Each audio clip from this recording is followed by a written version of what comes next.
Olá, muito boa noite! Sejam bem-vindos a mais uma edição do nosso Agro em Foco. E na edição de hoje vamos ver: nova fronteira agrícola, Piauí investe na pecuária moderna. Para sabermos mais sobre as fronteiras agrícolas, eu converso com João Batista Zonta, da Embrapa Cocais. Vamos ver também como a hibernação é uma das práticas essenciais na cultura da maçã. As histórias de coragem que marcam os 50 anos da Pioneer no Brasil. Tem mais a previsão do tempo em cada uma das regiões do país. E as últimas notícias do agronegócio brasileiro. O Agro em Foco começa agora.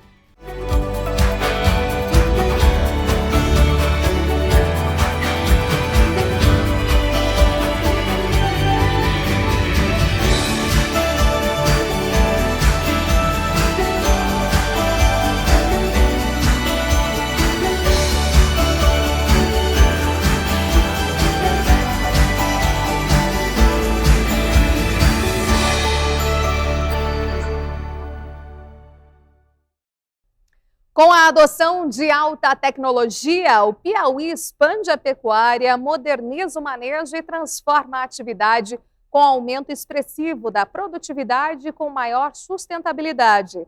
Para chegar nesse ponto, foi preciso muito esforço da porteira para dentro nas propriedades especializadas na pecuária de corte. É o que o repórter Mozart Ornelas mostra agora, no sul do estado.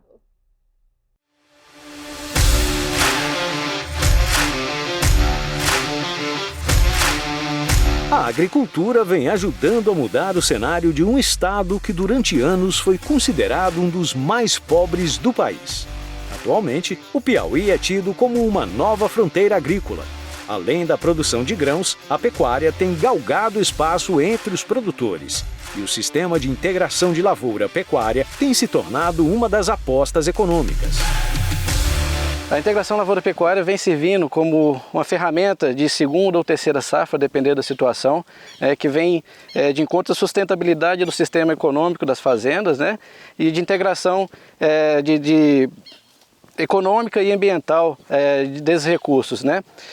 Tanto das propriedades como dos recursos ambientais do sistema em si ou da região onde a chuva tem suas limitações. A tecnologia hoje é uma das grandes protagonistas na agropecuária brasileira. E aqui no sul do Piauí, no município de Bom Jesus, ela é uma grande parceira do produtor na moderna pecuária que se desenvolve por aqui, exercendo um importante papel no aumento da produtividade e numa maior sustentabilidade na criação do gado. Nós temos hoje tecnologias já de silagem sendo explorada por alguns produtores, alguns produzindo feno também, como estratégia de produtividade para a época seca, né? E dentro desse sistema também de integrar tecnologias, nós temos também a tecnologia da fixação ou sequestro de carbono, né, que vem sido muito abordada e que em breve será uma tecnologia, uma moeda de troca do agropecuarista, né, para mercados futuros de negociação. Janailton Fritzen é sócio-diretor da Fazenda Aliança, que fica localizada em Bom Jesus, propriedade especializada na pecuária de corte. A fazenda pertence ao grupo Agro Fritzen, que anteriormente já trabalhava com a agricultura. A pecuária tornou-se uma forma de diversificar a fonte de renda. A gente está com 8 anos investindo em pecuária, desde o início. Nós não tínhamos conhecimento de pecuária e tudo que tem aqui é buscando informações em outros estados, vizinhos, empresas parceiras que nos trouxeram resultados para contribuir com o crescimento da fazenda aqui. Com a chegada da tecnologia na fazenda, foi possível praticamente dobrar a quantidade de animais da propriedade. Janailton acredita que, devido a essa experiência positiva, o desenvolvimento do mercado depende em grande parte dos pecuaristas, para que invistam, por exemplo, em melhoramento genético. Na região aqui são poucas fazendas que têm genética dentro da fazenda igual a Fazenda Aliança, né? Então precisa se trabalhar muito na região genética. A Fazenda Aliança hoje possui mais de 140 piquetes. A gente estava com a média de 45 hectares por piquete e com o uso da tecnologia se percebeu que a redivisão traz resultado. Então a gente está partindo para redividir esses 45 hectares no meio de novo, para ter mais resultados positivos. Mas não é só na pecuária que a tecnologia vem contribuindo. A região, que hoje é considerada destaque nacional, já enfrentou muitas dificuldades, entre elas a conectividade. Mas agora, com a ajuda de softwares, sistemas de gestão e manejo correto, baseado em dados, a região tem conseguido melhorar os resultados na produção de grãos. Na Fazenda IP, os produtores já estão acostumados com as facilidades da conectividade. Até então, 4G. São centenas de dados que saem direto do campo para o escritório, tanto da parte de monitoramento do manejo integrado de pragas e doenças, como também na área de informações, que são enviadas pelas máquinas que estão no campo. E o 5G vai estar vindo para somar, né, mais e mais, que essa tecnologia vai estar chegando de uma forma mais rápida para nós, né, e mais segura. Estou muito feliz que isso tenha vindo e que eu estou vivo para enxergar tudo isso aí. Meu avô já falava, o tempo bom é o tempo que vocês estão chegando, porque na época dele tinha que puxar madeira com tratorzinho, com junta de boi e coisa, e hoje a gente está fazendo tudo isso aí com muito mais facilidade. Então, assim, são informações que o proprietário não precisa estar em cima da máquina para poder coletar. Todas essas informações com acompanhamento de dentro do escritório, ele cuidando das compras, cuidando das vendas de produtos que são tão importantes quanto o campo. Ele consegue explanar isso, consegue captar todas essas informações e aí montar as suas estratégias para a próxima safra, para a mesma safra, dependendo do que está acontecendo. E o 5G só vai agregar com isso aí. A gente vai estar de frente com o problema em tempo real.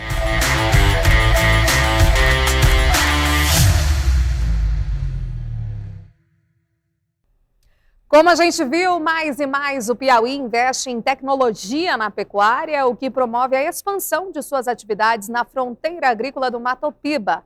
Mas o que é exatamente uma fronteira agrícola e como isso muda o cenário do nosso agronegócio? Para a gente saber, eu converso agora com o João Batista Zonta, chefe adjunto de administração da Embrapa Cocais. Oi, João. Boa noite. Seja bem-vindo aqui à nossa edição do Agro em Foco. E a gente tem observado o que aconteceu na última década aí na região do Mato Piba em especial. O que vem acontecendo ainda mais de expansão, quais são os exemplos e como a Embrapa vem enfatizando isso também na região? Boa noite para você. Boa noite, Renata. Boa noite a todos os espectadores do programa Agro em Foco. Bom, primeiro é um prazer estar aqui falando com vocês sobre esse assunto. Eu acho que esse tema Mato Piba, ele tá na boca do agricultor, ele está na boca do governo desde o início da década. Em 2015, o Mato Piba teve um decreto federal, né, institucionalizando esse termo Mato Piba. Então, ele passou a ter uma atenção mais com lupa pelo governo, né, tornando-se até uma política pública, principalmente por ser o que a gente considera a última fronteira agrícola do Brasil. É a maior área com possibilidade de expansão agrícola no país. Ela já é uma grande área produtora, principalmente de commodities, né, que são os grãos, principalmente a soja, o milho e o algodão. O Mato Piba, pela própria sigla, né, envolve os estados do Maranhão, Tocantins, Piauí e Bahia. Então, são 4 estados que formam essa grande região produtora de grãos no Brasil. E a expansão continua, é uma área que ainda ela tem grandes possibilidades de expansão de áreas de cultivo, e aí, assim, as possibilidades são as mais diversas. A gente já tem consolidado na região os cultivos de soja, principalmente, que é o carro-chefe, né, a soja. O milho acaba sempre vindo junto da soja no sistema de rotação, que é a safrinha do milho. E aí também tem grandes áreas produtoras de algodão, principalmente no oeste da Bahia. Mas a gente, como a Embrapa Cocais está lotada aqui no estado do Maranhão, mesmo no Maranhão, o algodão vem expandindo também as áreas de cultivo. E, além dessas 3 culturas, existem outras grandes possibilidades de cultivo na região. São áreas muito aptas para o cultivo, principalmente devido à topografia e clima. E tem várias culturas que são adaptadas ao cultivo nessa região. A gente fez uma uma incursão em Balsas e região ali do Maranhão, do sul do Maranhão, nos últimos 15 dias, e os grandes produtores eles estão atentos a isso, a possibilidade de introdução de novos cultivos. Já tem grandes fazendas testando outros materiais, e aí eu posso citar para vocês o gergelim, ou alguns tipos de pulses, que são grãos que são consumidos secos, tem uma grande demanda principalmente para exportação. A Índia é um grande comprador desses grãos chamados pulses, então já tem fazendas testando o feijão calpi, o feijão mungo verde, e aí tem possibilidade de introdução de outras pulses, como a lentilha, o próprio grão de bico. Então a gente tem uma frente aí muito grande de possibilidades para explorar nessa região do Mato Piba. E aí quando eu falo uma grande frente, realmente inclui os 4 estados. Essa região tem características muito semelhantes ali na fronteira entre os 4 estados. Então, são tecnologias que podem ser utilizadas nessa grande região de expansão da agricultura. Tem muita coisa para fazer lá ainda, Renata. As possibilidades são enormes. A gente imagina, com toda certeza, João, ainda mostrando algumas reportagens aqui sempre, né, no nosso Agro em Foco. Justamente você colocou alguns pontos extremamente relevantes, né, já sendo mais tradicional, digamos assim, na questão dos grãos. Então, a gente tem soja, tem milho, tem algodão também no oeste baiano, mas aumentam aí as possibilidades como os pulses, feijão, e justamente porque a gente tem um mercado a exportar aí, no caso, Índia. E aí, qual é o tamanho atual, né, da área agrícola do Mato Piba hoje e o quanto que a gente pode vir a avançar no momento que a gente está num cenário realmente de enfatizar sempre, né, isso é bem claro, a produtividade, né, mas o quanto que a gente ainda pode crescer nesse sentido de uso bem efetivo de tecnologia, sustentabilidade e ainda assim dar mais possibilidades aí para a região. Sim. A área de expansão lá é muito grande ainda. Só para você ter um exemplo, no último ano, só para a safra de soja, a gente teve um incremento de 300 mil hectares de área colhida. Então, quando a gente tem um incremento de soja, automaticamente a gente tem também um incremento de área cultivada com milho, porque os produtores eles fazem a primeira safra com soja e depois tem a segunda safra com milho. Então, desses 300 mil hectares com soja, grande parte dele também foi ocupado numa segunda safra com o milho. Só com o algodão, a gente teve uma expansão de 307 mil hectares. E aí, a maior parte representado no oeste da Bahia, que é o maior produtor entre os 4 estados, mas também houve área de expansão no Piauí, no Maranhão e no Tocantins. Então, a área de expansão, realmente, quando a gente fala 300 mil hectares, é uma área considerável e ainda temos possibilidade de expansão de mais algumas áreas. E aí chama atenção também o fato que essa questão de conseguir fazer mais de um ciclo de cultivo na mesma área. A gente, como a Embrapa, como uma empresa de pesquisa, a gente sempre usa esse termo da tecnologia poupa-terra, que eu acho que a intenção até dos próprios produtores não é sair comprando terra para aumentar o cultivo, ele quer produzir mais na mesma área que ele já possui. Então, hoje eles já conseguem fazer 2 ciclos de forma muito tranquila, já é praticamente padrão na região, fazer um ciclo de soja, por exemplo, e depois fazer o ciclo do milho na sucessão da soja, mas produtores também já estão entrando com um terceiro cultivo na mesma área, que é o sistema ILP. Então, faz o plantio da soja, depois faz o plantio do milho em consórcio com a braquiária, inclusive esse consórcio já é validado pelo zoneamento de risco climático, e aí esse consórcio com a braquiária do milho permite uma terceira safra, que é a engorda do boi. Então, nós temos uma safra de soja, uma safra de milho e uma que a gente pode chamar de safra do boi como uma terceira safra. Então, já tem algumas fazendas, alguns produtores entrando com essa terceira safra, e aí a gente não tem uma expansão física de área, mas tem uma expansão de safra na mesma área. Então, isso é uma coisa fantástica, fenomenal, que as grandes fazendas na região já estão implantando. Lembrando que tudo isso está sendo feito de forma sustentável. As fazendas, os grandes grupos produtores da região, eles têm essa responsabilidade com a sustentabilidade, até porque eles produzem commodities. E os grandes compradores de commodities, eles têm essa prerrogativa de só comprar produto de empresas que têm certificação. Então, esses processos de certificação, eles englobam a parte de ambiental, a parte de qualidade de vida no trabalho. Né? Nessa excursão que a gente fez nos últimos 15 dias, nós visitamos fazendas, e é muito gratificante a gente chegar numa fazenda e ver que eles têm toda uma estrutura de suporte aos empregados, tem refeitório, tem dormitório. Então, a região do Mato Piba, com essa expansão da agricultura, ela trouxe também essa questão da sustentabilidade para os sistemas de produção. Isso, assim, a gente, como empresa de pesquisa e uma empresa pública, a gente está sempre atento a isso, e é muito gratificante a gente visitar esses locais de produção e conseguir enxergar que isso realmente está acontecendo. Que a produção está sendo feita, cada vez mais produção, as fazendas conseguem produzir cada vez mais, a gente tem uma curva de produtividade sempre ascendente, e essa produtividade está vindo junto com a sustentabilidade dos sistemas. Então, realmente é muito gratificante ver isso, Renato. Excelente, excelente, João. Para a gente fechar aqui, a gente sabe da importância também dessa parceria público-privada, desse movimento forte que a Embrapa vem fazendo, e é muito louvável, né, essas ações. Como que essas empresas vêm se readequando também para atender todas as possibilidades da região, né? A gente sabe que da Embrapa vem a ciência, vem os dados, vem a pesquisa, e claro, para fomentar a gente precisa dessa conexão também com outras empresas e possivelmente da área privada. Como é que isso tem ocorrido aí na região? Então, a Embrapa já trabalha com esse sistema de parceria público-privada há muitos anos. A gente capta recurso externo para desenvolver projetos de pesquisa, e a gente acaba já captando esse recurso com empresas do agro, né, que fomentam as pesquisas, até porque os resultados da pesquisa vão gerar benefícios para as empresas. Gera benefício para a sociedade como um todo, mas as empresas também têm o seu benefício. Imagina uma tecnologia que a Embrapa desenvolve, a gente pode citar, por exemplo, cultivares.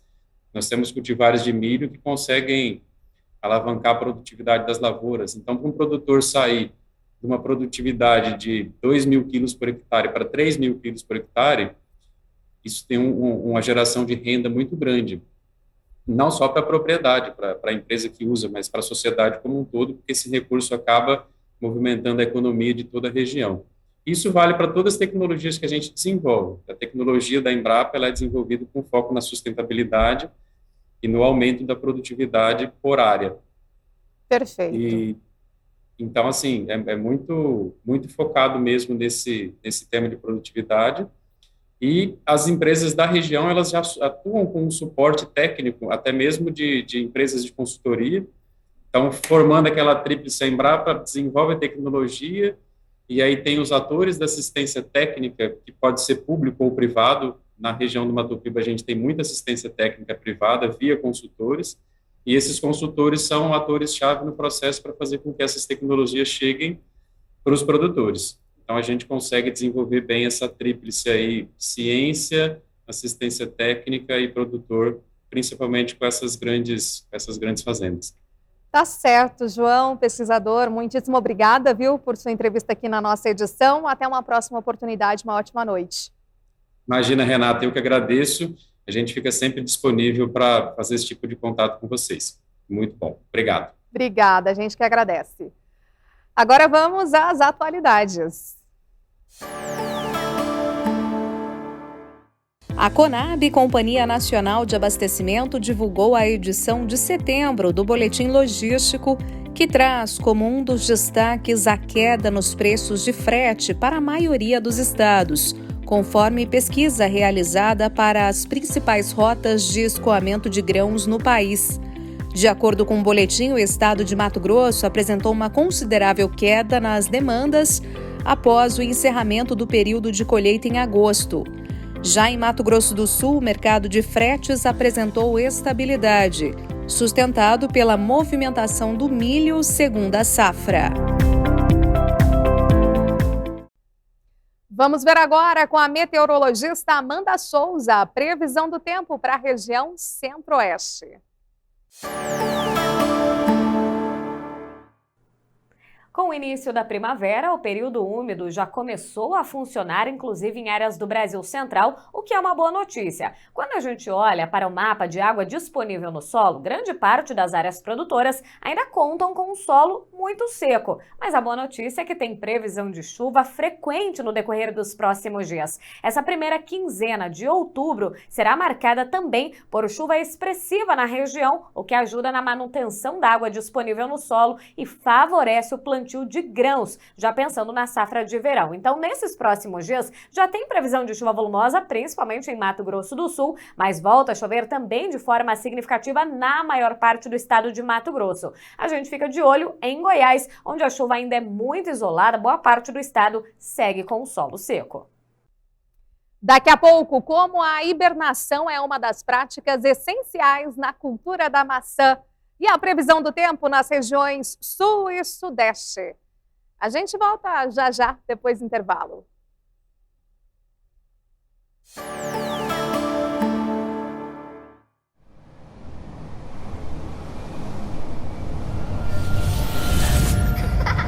Eu escolhi fazer do cultivo da terra a minha vida.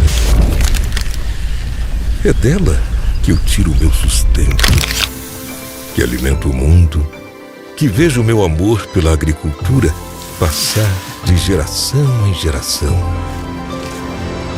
E agora, eu escolhi ter mais liberdade. Eu escolhi uma nova tecnologia, muito mais simples, que vai aumentar a produtividade da minha lavoura e a rentabilidade dos meus negócios e beneficiar toda a cadeia de soja. Eu escolhi o sistema Enlist. Eu escolhi o melhor para minha lavoura através de um sistema de alta performance, muito mais simples e flexível, onde eu controlo milhares de hectares bem aqui, na palma da minha mão.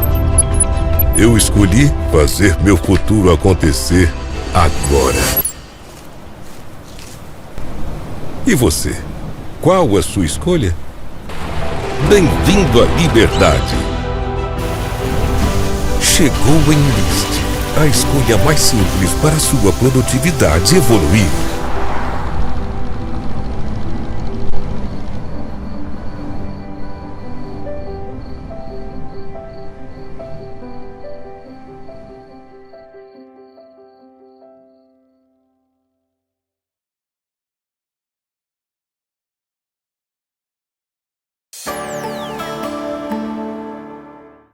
Favorecida pela maior umidade do solo, a semeadura da nova safra de soja avança no Brasil, principalmente no Paraná, em Mato Grosso e em São Paulo.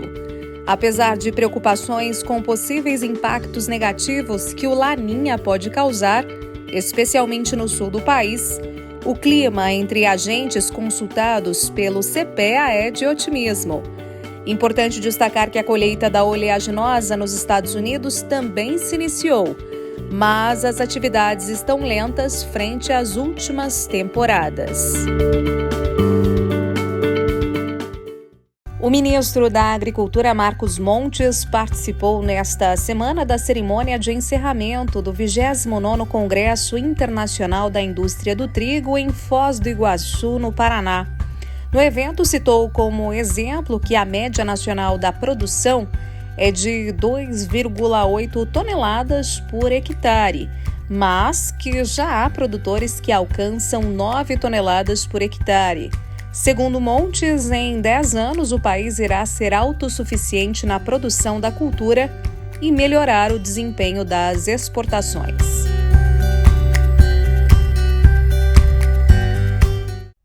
Na cultura da maçã, o sucesso depende da adequada execução de uma série de manejos ao longo de todo o ciclo produtivo. A hibernação é uma das práticas essenciais na produção de frutas de qualidade.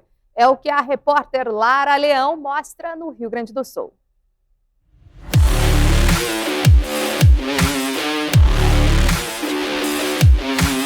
A maçã é uma das frutas mais populares e consumidas no mundo, presente em histórias da Bíblia, de contos de fada e até em logomarcas inovadoras. De acordo com dados da última safra 2020-21, o Brasil colheu 1,276 milhão de toneladas da fruta e o país está entre os 10 principais produtores. Estamos em Vacaria, região nordeste do Rio Grande do Sul. Aqui os produtores estão inovando com tecnologias de manejo. Nessa empresa, uma das maiores produtoras de maçã do país, o cultivo teve início na década de 70 e foi pioneira na exportação da fruta. Já são 14 países consumidores. Mas exportamos para a Europa, né? De um modo geral, Itália, Portugal, Irlanda, Dinamarca. Tem uns mercados muito importantes agora abrindo na Ásia, trabalhamos bem com Bangladesh. Nos últimos 3 anos, Índia muito forte, demandando muita fruta. Um país que tem 1 bilhão e 400 milhões de habitantes, com crescimento econômico, então é um mercado muito importante. Rússia, né? Claro que a Rússia com alguns solavancos, né? Nós fomos bem nos últimos 2 anos, esse ano, em função da guerra, travou. Mas ele vai retornar. Então, para nós é importante diversificar os países, para que, tendo problema em algum país no ano, você tenha a alternativa de trabalhar com outros, né? Quem é do campo sabe que a cultura da maçã é uma das mais sensíveis a pragas e doenças. E por isso aqui o manejo é redobrado. Com a chegada da mecanização, os cuidados se tornaram mais fáceis e a produção teve um crescimento de 50%. O monitoramento de pragas era diferente, hoje tem sistemas de monitoramento mais eletrônicos, né? Então a evolução, a produtividade, lá no final dos anos 80 eram 15, 20 toneladas por hectare. Hoje nós trabalhamos com 50 toneladas por hectare. Mais de 1.000 hectares são dedicados às macieiras. Júlio, engenheiro agrônomo da empresa, explica como as máquinas ajudam no processo de podas, no período hibernal e como isso influencia na proteção do cultivo. Sem as máquinas, a gente não conseguiria atingir todo o objetivo durante esse período hibernal das plantas, que a gente tem que desenvolver toda a parte de poda, que isso as máquinas auxiliam nós nessa parte de poda, com a não utilização de escadas de colheita e sim plataformas, onde o pessoal vai na parte superior das plantas para conseguir desenvolver a poda. Na sequência, a gente desenvolve toda a parte de trituração de galhos, onde a gente consegue fazer com que esses restos culturais fiquem em pequenos fragmentos. E esses pequenos fragmentos, após, eles acabam tendo uma decomposição no solo, tendo um acúmulo maior de matéria orgânica no solo. Terminada essa etapa de roçada, de trituração, a gente faz a varreção na projeção da copa das plantas. Que todo esse resíduo que sobra de folhas e frutos embaixo das plantas, a gente consegue direcionar para o centro da fileira e fazer uma nova intervenção com a roçadeira trituradeira e, finalmente, a questão da pulverização com produtos sanitizantes para tentar reduzir o potencial de esporos de fungos nocivos à cultura. Enquanto se cuida do pomar, o trabalho pós-colheita continua. Aqui na Razip Agro são produzidas 2 variedades de maçãs, Gala e Fuji. O processo de classificação é feito por volume, categoria e cor. As maçãs são vendidas durante o ano todo, mas antes passam por esse processo de seleção, onde são separadas por tamanho e cor. A Europa, por exemplo, prefere maçãs maiores. Parte da Ásia prefere maçãs menores. Já a Índia só compra maçã bem vermelhinha e elas já saem daqui todas embaladas. O processo agora interno é feito por sistemas automatizados, que controlam o padrão de qualidade das maçãs. Depois são direcionados para os protocolos de embalagem e armazenamento, seguindo todos os padrões. As frutas podem ser guardadas por até 12 meses. Quando enviadas para exportação, são destinadas via containers refrigerados que conservam as frutas por até 60 dias. Nós trabalhamos com plantas agora bidimensionais, que formam uma parede pensando numa qualidade de fruto e também numa possível colheita com robôs que deverá acontecer nos próximos 5, 10 anos. Porque mão de obra está ficando cada vez mais complicado e aí trabalhar nessa linha de robô com máquinas. Então, esses são os desafios futuros.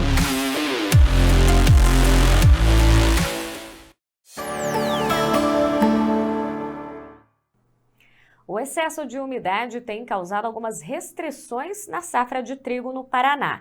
Mas, por outro lado, com a persistência da chuva, a frequência da passagem das frentes frias tem garantido a manutenção da água no solo, pensando principalmente já na implantação da safra de verão. Aliás, com relação à umidade no solo, praticamente toda a região sul do Brasil segue com índices acima dos 65%. E essa chuva vai continuar, ou seja, a água no solo deve continuar aumentando também. Nesses próximos dias tem previsão de muita chuva na região sul do Brasil, maiores acumulados ainda previstos para o estado do Paraná, volumes que podem chegar a casa de 50, 60 milímetros. Mas, de modo geral, nas áreas produtoras de Santa Catarina e também no Rio Grande do Sul, acumulados expressivos devem ser registrados e, principalmente, uma chuva que se mantém frequente nos próximos dias. A imagem de satélite mostra nuvens carregadas, principalmente sobre a região sudeste, ainda sob a influência da frente fria, que recebe o suporte do corredor de umidade da Amazônia. A chuva segue bastante distribuída. Com isso, com essa chuva mais expressiva dos últimos dias, houve manutenção da água disponível no solo, principalmente em áreas de São Paulo. E isso deve melhorar, Essa condição do solo deve ser mais favorável daqui para frente, com a chuva mais frequente, também mais volumosa. No decorrer dos próximos dias ainda há alerta para a chuva volumosa, principalmente entre São Paulo, Rio de Janeiro e metade sul de Minas Gerais. Nas áreas em vermelho do mapa, volumes que podem ultrapassar até os 100 milímetros nos próximos dias. E de modo geral, toda a primeira quinzena de outubro será marcada por umidade na região sudeste. Isso acaba favorecendo a implantação da safra de verão na região.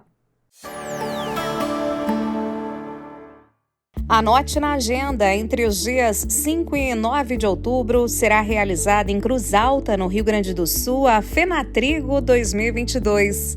O evento terá palestras, fóruns e seminários, com foco na triticultura e irrigação.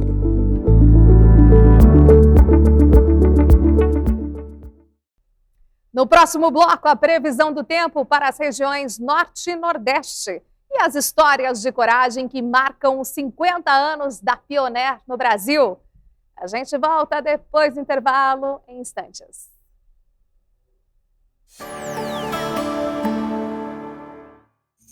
Lá em casa todo mundo gosta. Cada um chama de um jeito. Irmãozão assim da família, sabe?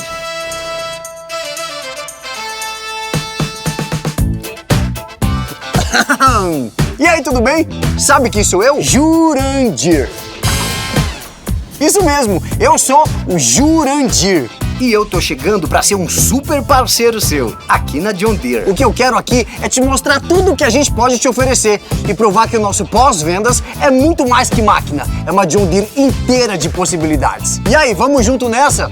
Eu sou o Jurandir e a partir de hoje, esse é o seu novo pós-vendas John Deere. A gente se vê nos próximos vídeos, hein?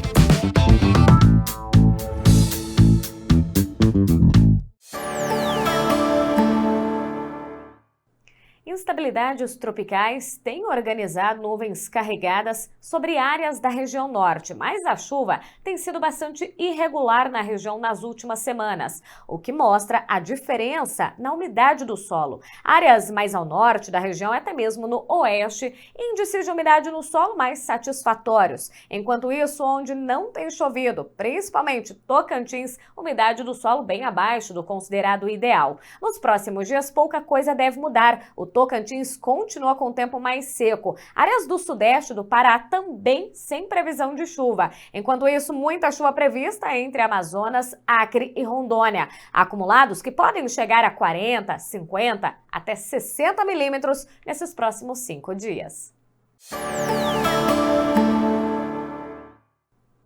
Por enquanto, a umidade segue canalizada em áreas do centro ao sul do Brasil. Enquanto isso, no Nordeste, nada de chuva por enquanto, o que já tem afetado e muito a qualidade da umidade do solo. Muitas áreas produtoras contam com um solo mais seco e isso preocupa, principalmente a fase de enchimento de grãos no interior nordestino. Nesses próximos dias, pouca coisa deve mudar. Tem previsão de chuva somente em áreas mais costeiras e de forma isolada também. De modo geral, mesmo onde chove, não são esperados grandes acumulados e o tempo seco e quente ainda deve chamar a atenção, principalmente no oeste da Bahia, sul do Maranhão, todo o Piauí, sem previsão de chuva por enquanto. Histórias de coragem trazem muitas e boas sacadas diante dos desafios. É o que nos conta agora o produtor José Matias Michels, de Mineiros, Goiás, em mais uma história de coragem que marca os 50 anos da Pioneer no Brasil. Teve vários momentos, né? Eu falo assim, cada passo que você dá ao longo da vida, cada tacada, vamos dizer assim, que você faz um novo negócio, você começa um novo negócio, é um desafio.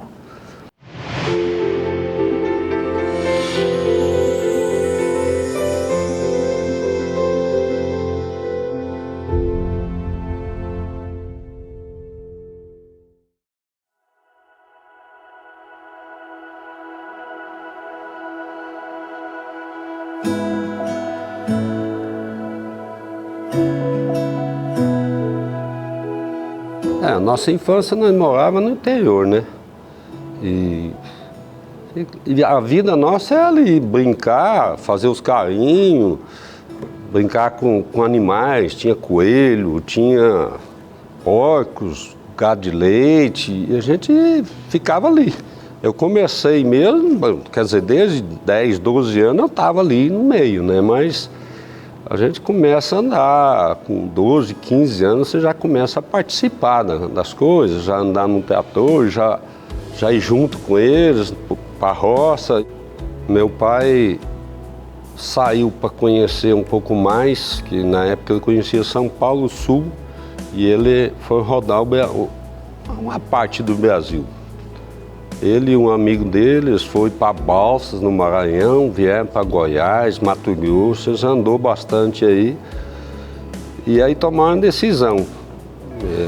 Esse amigo do meu pai ficou em Balsas e o meu pai tomou a decisão de ficar no Goiás, que na época ele achava que estava mais perto da evolução, que ia chegar a evolução mais rápido que Balsas, talvez ia demorar mais alguns anos.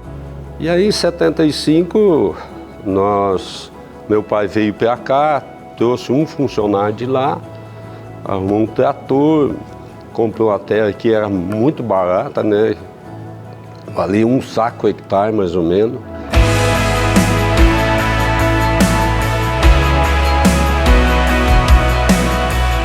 Iniciou aqui, começou plantando arroz, né? Essa área era bem bruta, tinha que abrir, tinha que limpar, não tinha maquinário, então é um processo lento, né? Aí eu ainda estava estudando, em 77, 78 eu vinha nas férias e tal, conhecia a Eurides, e aí eu voltava para estudar, e aí em 81 a gente casou. As partes mais difíceis, eu acho que é o início da sua vida, né?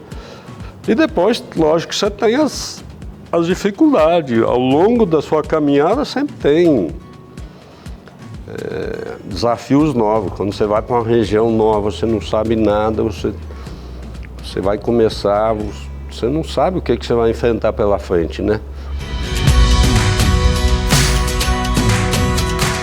Planejar, ter disciplina, né? Muita disciplina, porque essa atividade nossa ela requer muita dedicação e disciplina, né? E sempre fazer as coisas com cautela, que às vezes você quer crescer demais, você dá um passo para trás, então você tem que subir de degrau em degrau. Eu sou muito satisfeito no que eu fiz, né? Porque eu acho que cada um tem um potencial, cada um tem uma capacidade e tem que fazer aquilo que gosta, né? Eu, por exemplo, gostava do futebol, eu gostava de coisa, eu não deixei de fazer as coisas que eu gostava também, né? Então, assim, eu acho que o serviço é muito importante, mas você não pode deixar de viver a vida, né? Aproveitar e fazer aquilo que gosta também.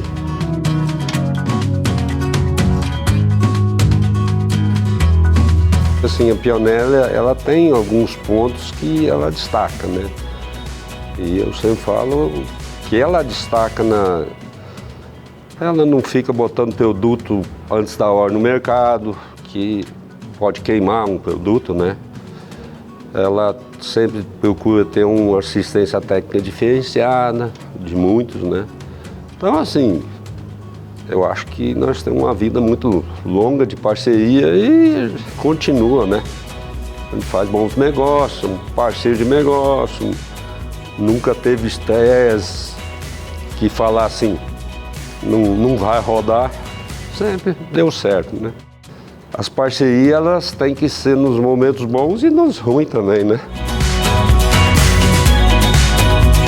A gente só vence na vida, isso serviu para mim, serve para cada um deles, batalhando e buscando uma melhora a cada dia, ser um pouco melhor que hoje, amanhã ser melhor que hoje.